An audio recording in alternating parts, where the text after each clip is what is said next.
Hello and welcome to this review for the game Mandala Stones. I don't know if it's because I live in Europe as well as publisher Board and Dice, but I've seen quite a bit of advertising for this game on Board Game Geek and well, I follow them on Twitter as well. So of course I would see it there. Anyway, I knew this game was coming. It was clear that it was an abstract game, so yeah, it is what it is. It interested me, and I received my copy a week ago. Luckily, I wasn't, I think because they are in Poland and I'm in the Netherlands, we weren't bothered at all by a boat being stuck in a canal somewhere. If your game is delayed because of that, I hope you get it soon. Anyway, if you watch my reviews regularly, you will know I don't do reviews of games that I don't think are very good. So there is a review, so I am positive. Also, if you watch my tutorial of this game, I already spoiled it there as well, that I'm very positive about the game. I recommend, if you haven't watched my tutorial, I do recommend that you watch it because it gives a full overview of everything that is in the game, and hopefully also you will perfectly understand how to play Mandala Stones, because that's what I make those tutorial videos for. Some people say, or you speak a bit slow or you're a bit repetitive. That is true. That is my choice. Because I have watched other tutorial videos where they do speak faster and they don't repeat as much. I like to think I'm a very experienced player.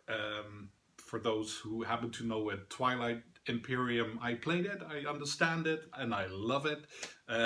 Anyway, complicated games, I get it. The only thing is when I watch a video, and that's usually because I've been invited over to someone else's house, I want to fully understand how the game goes, so the host doesn't have to explain it to me, or at least get a bit of understanding so I know what I'm getting into before I get there. Unless the host says, do not watch any video, I love explaining games, then I'll do that. But I've never had that happen to me before. Even I don't say that to my guests. So anyway, that is a little bit of about my tutorials when you watch them and think, I think you should do it differently. You have every right to your opinion, but this is just how I want to make those videos, because the way I explain them, I can't really find that way of explaining anywhere else on YouTube, so I'm happy to be the only one who has that method. Anyway, let's skip to the game Mandala Stones. Let's start with the box and what's in it. Oh, the box itself looks very good. It looks like it won't, well, it's good. The only thing I was wondering is that maybe it could have been a little bit smaller. I don't know, maybe not. Maybe if you give it a try, you're like, no, I know a big box looks impressive. I like it when I've got games with smaller boxes, as you can see as well. But in the end, I prefer to, yeah, especially if you're a game collector, you need space. You really need space, and I'm already running out of space, even though I keep rearranging things. So maybe the box could have been a little bit smaller, but those are all small details. Same as the how the box is. Yeah, we have this here on the inside. We've got this big one, and then perfect little compartment for cards, for the artists, the black pillars that you use during the game, and I also put the little bag in here for the scoring discs. And this little slot here, which I presume is meant to be used for these 50 point tokens if you go really high on the scoring. So that's all fine, but if we put the bag in here, that takes up the space. These have the discs in it. But you also have your own little scoring board. Someone said, oh, it's shaped like a bean. My partner said it's shaped like a kidney. They're all true. They have this funny little bean-shaped shape. but it doesn't fit in here. I would have loved it if it just would, then either this had to be a little bit bigger or the player mat's a little bit smaller, and well, that might be a bit much. But yeah, I don't really understand this. But again, it's minor details, but hey, I'm reviewing the whole thing. So yeah, so that's it for the box. What's in the box? Yeah, that's all fine. The favorite thing is these discs. You can already hear it. That nice clicking. The discs look nice. They have nice color, nice feel. Yeah, these I like. These are my favorite component in this particular box. Now the game. Oh yeah, we also have these cards. I made an unboxing video actually. First, I'm not too fond of making unboxing videos because I'm not a viewer of unboxing videos as well, and yeah, sometimes what's in the game is bigger than what I can fit in my frame, and also the lighting wasn't really good. There was beautiful sunshine, and sadly I don't have a filter that I can put up. It didn't look really nice. I don't want to do injustice to the game, so I didn't publish the unboxing. But these cards are nice. They feel like there's a linen finish, well, a bit of a finish to it, but they're nice. So, the game, as I said in my tutorial, the setup, that is the number one thing that I'm not a fan of, but there's nothing you can do about it. This is how the game goes. You have to set it up. You need all the discs. So, as you can see, you have all these, yeah, the spaces with this symbol on it, the colored little flower type thing. You have to place 4 random discs, a stack of 4 on each of those. Plus the rule book, if I'm not mistaken, says place 1 stone at a time. 1, 2, 3, 4, 5, 6, 7, 8, 9, etc. And then another one, and then another one, and then finally another one until you have 4. Yeah, so as far as setting up a game goes, sometimes you have these games where you have a long setup, but you do different things. So you have a bit with cards, and you have a bit with this, and a bit with this. This is just one thing, so that is a bit like, okay, board. Let's do that with, if you're playing with 4 players, just have 3 people do this, while the other person does everything else. So, again, it's eventually, in the end, to me, it's all about the actual game. How do you play the game? That is the most important thing. And in that case, in Mandala Stones, I am positive. I like it, enjoy it. Yeah, but that's just a little thing to set up, and there's nothing you can do about it. But just if you're watching this review, you're warned in advance. It's going to be a bit of a boring setup. It's nice if you let multiple people do that. Plus, I don't think it makes that much of a difference, but feel free to comment if you disagree, or board and dice if you want to correct me. Instead of placing 1 at a time, just hustle up that bag and take out 4 at a time and just stack them up. So yeah, let's get to the actual gameplay.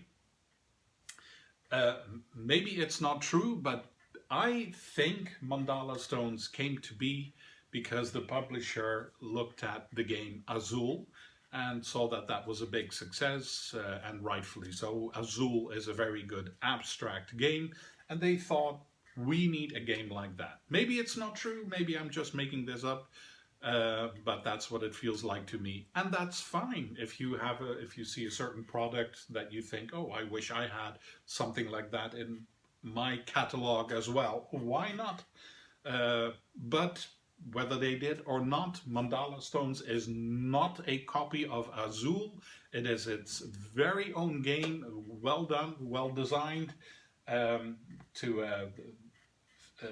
don't want to pronounce the name, I don't want to make a mistake, but yeah, the designer did a good job coming up with a concept that it's entirely its own thing. So Yeah, and that's the thing I like. If you have watched the tutorial, you see that there is a specific way that you're allowed to take the discs from the main board, and there's also a specific way that you score for them. And that allows quite a bit of planning ahead, strategizing, and yeah, especially planning ahead is a certain game mechanism that I really like. I've got a few designs of myself. They're coming in the future, hopefully. But yes, I do have that element, like thinking ahead. You've got stuff that you want to do during your turn, but you also keep in mind later, this is coming. And that will be good for me, so I need to do this and that as well. And Mandala Stones has that. You have the way of picking discs. You have to do that in a certain way, and it sort of forces you to plan ahead, think ahead. Don't just do whatever is convenient right there in front of you. Try to see what's in front of you, plus possibly in a future turn for you as well. So yes, I really, really like that. Yeah, that's how you take those discs, and you plan everything ahead with taking discs to how you're going to score it later in the game. Yeah, so if you precisely want to know how that's done, please watch the tutorial. It's I think less long than this review. Anyway, yeah, I don't want to say too much about it. The cards that you can keep with you are very clear on what you can do during your turn, because it's only two things. You can pick new discs, or you can score for your discs. That's all there is. And these bonus points at the end of the game that are also very clear. Every card says exactly what you get for it. It always says here at the bottom, on your own player board, so you also always know this card is talking about what I have in my own player area.